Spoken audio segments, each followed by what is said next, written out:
Muchas gracias, Presidenta. Efectivamente, presento este punto de acuerdo a título personal y por supuesto a nombre de mi compañero, el senador por Oaxaca, Benjamín Robles, porque sí creemos en el PRD que esta reforma energética que se aprobó hace unas semanas, y nunca vamos a dejar de decirlo, sin la opinión de los ciudadanos, representa verdaderamente una riesgosísima transformación en lo que respecta a la soberanía del país sobre sus recursos energéticos. En algunas semanas seguramente se van a empezar a discutir las leyes secundarias en materia energética. Son cerca de 21 leyes secundarias en este rubro que se enviarán al Congreso de la Unión. Y uno de los temas particulares que más nos preocupan y que seguramente generarán, o ojalá que generen un amplio debate, es lo que respecta a la ley reglamentaria del artículo 27 constitucional en el ramo petrolero, debido a que ahí es donde se deberá de incluir estas nuevas modalidades de contratación, lo que se conoce como utilidad compartida, producción compartida, licencias, vaya, los apodos a la privatización. Nosotros en el PRD advertimos desde un principio que estos esquemas de contratación, por la experiencia que hay internacionalmente, siempre se acercan mucho a la discrecionalidad, a la falta de transparencia, y esto no es un asunto nuevo. Basta que se revisen experiencias internacionales para darnos cuenta de ello. Son métodos de contratación que invariablemente incentivan la corrupción.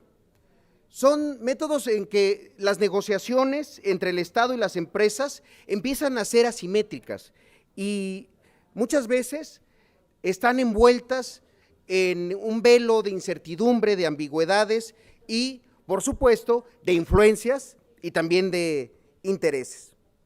Hay un caso particular que yo quisiera poner a su consideración y se los planteo como una pregunta. ¿Qué va a pasar cuando Pemex y las empresas contratistas se terminen asociando y conjuntamente tengan que ir a negociar con el Estado mexicano?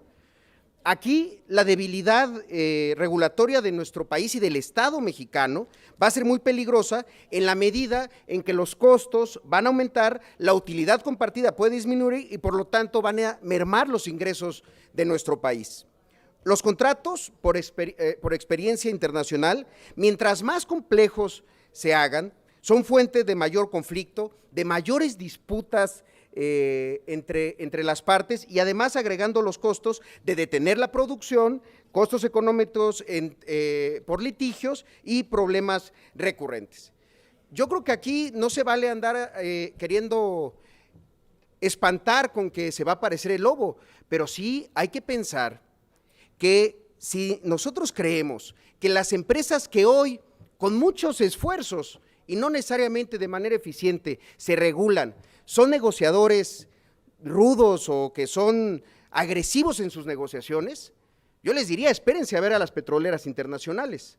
Miren, déjenme compartirles un asunto que pasó en el Senado el año pasado.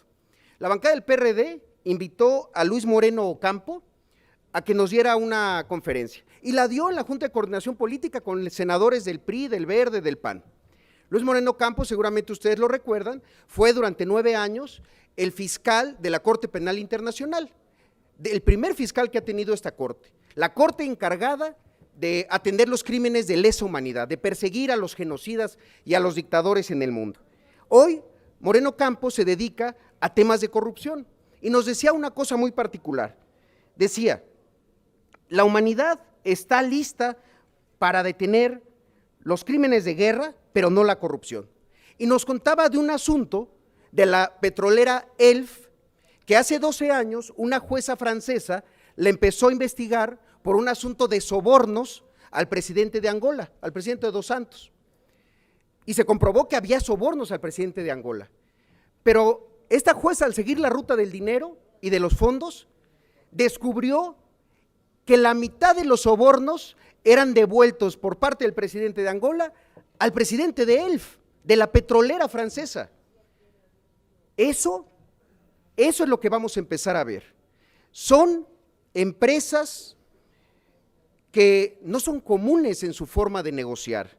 Cuentan con alta disponibilidad de recursos económicos, de influencia política y de mecanismos de presión diplomática. Tienen, en pocas palabras, capacidad corruptora. Y eso es lo que nos preocupa a nosotros en el PRD. Por eso es que estamos solicitando esta información. Adicionalmente, estamos solicitando información sobre el tema de la ronda cero. Déjenme abundar, si me lo permite la presidenta, sobre el tema de la ronda cero, porque es un tema también muy delicado. Hay que recordar que el 15 de julio del año pasado, el Consejo de Administración de Pemex aprobó por unanimidad el plan de negocios de Petróleos Mexicanos y sus organismos subsidiarios. Y este plan de negocios, con la aprobación de la reforma energética, no va a gozar de la vigencia planteada, porque las modificaciones legales por venir introducirán a Pemex todo el nuevo esquema de operación. Además, aquí, sobre el asunto particular de la ronda cero, que consiste en que a Pemex se le va a poder asignar preferentemente para que elija antes que nadie, por eso se llama ronda cero, para que Pemex pueda optar y elegir cuáles son las áreas de exploración y extracción de hidrocarburos en los que va a tener capacidad de operar.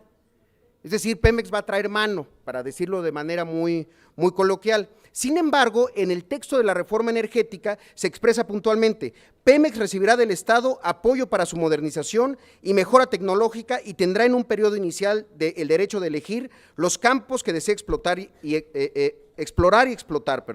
Eso es la ronda cero. Concluya, senador. Sí, con todo gusto, presidenta. El alcance que se deberá determinar lo va a establecer la Comisión Nacional de Hidrocarburos conforme a la política pública que para tal efecto establezca la Secretaría de Hacienda. Y el propio director de Pemex, Emilio Lozoya, en una entrevista reciente del 13 de diciembre, dijo: todo lo que tenemos en producción lo mantendremos y también aquellas áreas donde hicimos exploración e investigación sísmica y donde sabemos que hay un potencial de hidrocarburos muy importante. Entonces, lo que nos está dando a entender es que la ronda cero es en todas las áreas.